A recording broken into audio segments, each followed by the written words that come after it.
SimCity 4 early versions. The SimCity games were some of the more polished in the city building genre, and SimCity 4 is especially good in this regard because it could easily pass for something made today, and yet it came out in 2003.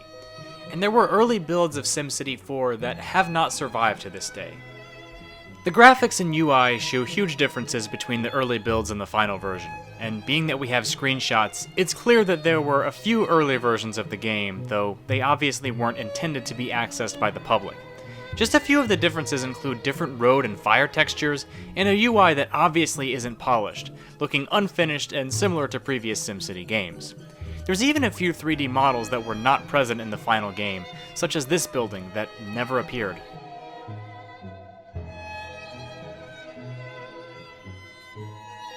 This is where we take the time to answer letters and email from you, our beloved viewers. Welcome to Cartoon Network Responds. Cartoon Network Responds. In the late 90s, Cartoon Network Responds was an attempt at humor by making fun of letters and emails sent into Cartoon Network. Of course, the authenticity of these letters and emails is questionable, but whether they were real or not doesn't really matter. I do have to admit that some of them were actually indeed pretty funny. Like the one about Jim Carrey, where Cartoon Network tells the kid to write to the Jim Carrey Network instead, or showing Pebbles from the Flintstones with a gambling addiction. A lot of these were available to watch on YouTube, but it's believed that there are 20 of these and only 13 of them are able to be watched fully.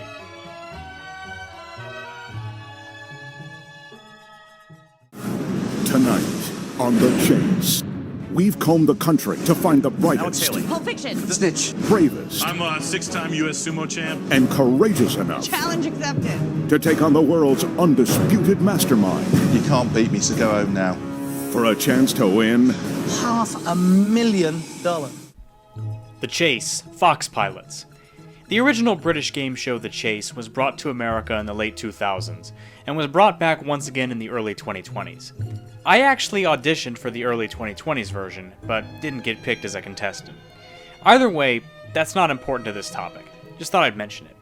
But what is important is that when the localization was planned, there were two pilots commissioned by Fox.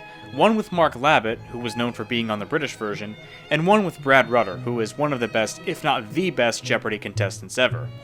Fox executives left around this time, and the new ones that replaced them were not interested in producing The Chase, which led to the content being picked up by the Game Show Network. There is at least some footage of one of these Fox pilots, but neither of them is fully available, and the one with Brad Rutter is completely lost.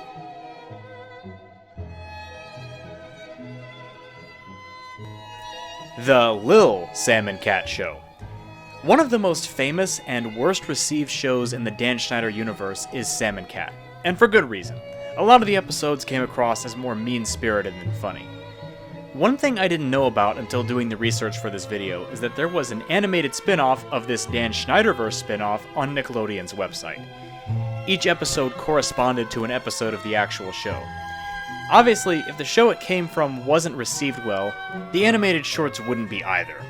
They lasted from 2013 to 2014, and while most of them have been re-uploaded to YouTube and are obviously not available on Nickelodeon's website anymore, some of the YouTube re-uploads have been removed for copyright reasons, and in addition to those, there's quite a few that are just completely lost.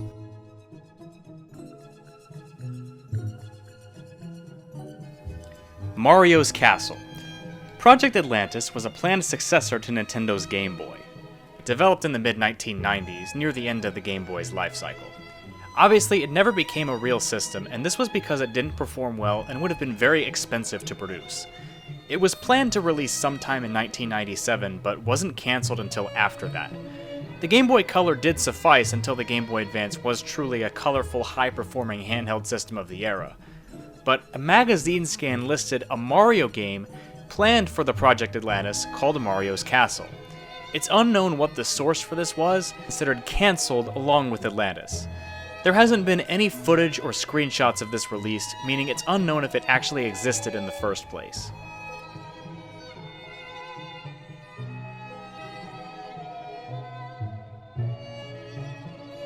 Newt. Planned for a 2011 release, Newt was to be Pixar's release that year, and obviously because it ended up being Cars 2 instead, it can be inferred that something happened. The story is about the last two blue-footed newts learning to like each other and continue the species. Already, it sounds very similar to another animated film from 2011, that being Rio. Personally, I think Pixar would have done a better job with the concept, but we won't get to find out. The film's release was actually pushed back to 2012 due to the similarity, before just being outright cancelled. It was thought that the concept initially was just going to be reworked, but actually Pete Docter just scrapped the idea in favor of what became Inside Out.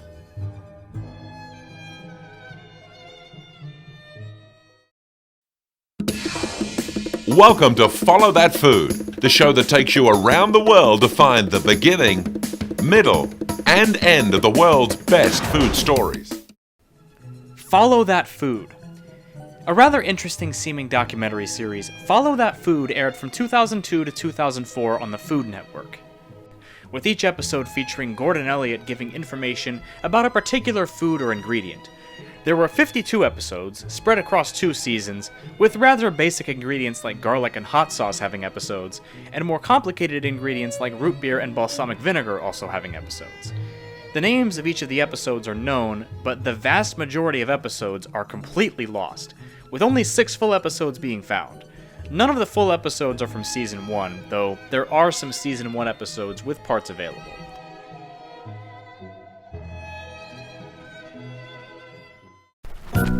Good morning, class. Today we're going to learn the McDonald's menu song and give a listener out there a chance to win $1 million. So, repeat after me. Repeat after me. No. No. Oh, okay. Okay. Here goes. Here goes. Big Mac, McDLT, a quarter pounder with some cheese filet, a fish, a hamburger, a cheeseburger, a Happy Meal, McNuggets, tasty golden french fries, regular or larger sizes. McDonald's $1 Million Menu Song, Winter Variant. The $1 Million Menu Song was a song printed on records given out in newspapers in the late 1980s. There were 80 million of these records printed, which included a music teacher teaching his class the $1 Million Menu Song. This class would fail to sing the menu song, with the teacher then apologizing. And that was the loser variant, printed on 79,999,999 of the discs. One single disc, though, had a winner variant of the song, and the person that got this disc would win the $1 million, of course. The winner was a mother from Galax, Virginia, and the story of how she got the disc is actually quite fascinating, as she almost used it as fire kindling, not noticing it on the newspaper it was attached to. McDonald's then flew her to Chicago to film a commercial, and she received the $1 million over the span of 20 years in $50,000 installments. The actual song played on the record is lost to this day, and it's unknown if the woman from Virginia still even has the disc, or if anyone that produced the music still does. The creator claims that McDonald's does have the master copy, but it's unlikely they'd release it.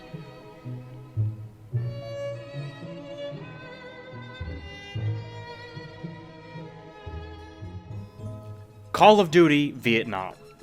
Call of Duty Vietnam, or Call of Duty Fog of War, were concepts that were originally going to be made by Sledgehammer as part of their original COD game development. Since it actually ended up being Advanced Warfare, we know that neither of those concepts happened. As the name suggests, it would have taken place in the 60s and 70s during the Vietnam War. Cold War concepts have been used in COD before, in the original Black Ops and Black Ops Cold War, but never in a game developed by Sledgehammer.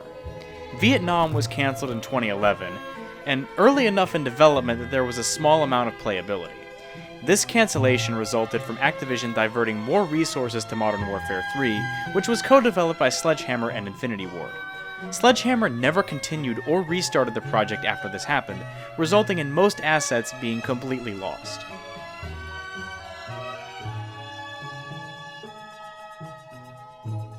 Across the Border. An early example of the Western genre, this silent film from 1914 is lost, as well as the footage of the filming incident for which it is famous. It's a standard Western film taking place during the Mexican Revolution, but was actually filmed in Colorado. One particular scene needed to be reshot for continuity reasons, and so the actors were brought to the Arkansas River, which would have served as the Rio Grande in the actual story. Actress Grace McHugh was thrown off her horse into the river during filming, and actor Owen Carter went to try to retrieve her before the pair were stuck to some quicksand and ended up drowning under the strong current. Both actors died, and it's unknown how much footage there even was of the incident. Advertising for the film used the deaths of the actors as a selling point, which was seen as tasteless even at the time. Obviously, too many precautions were taken now for that to happen today, and most silent films are lost anyway. The company that produced Across the Border was thought to have no surviving films until the 1990s, when one of them was recovered, leaving a small amount of hope that Across the Border and its incident footage could still be out there, though a public release of either is highly unlikely.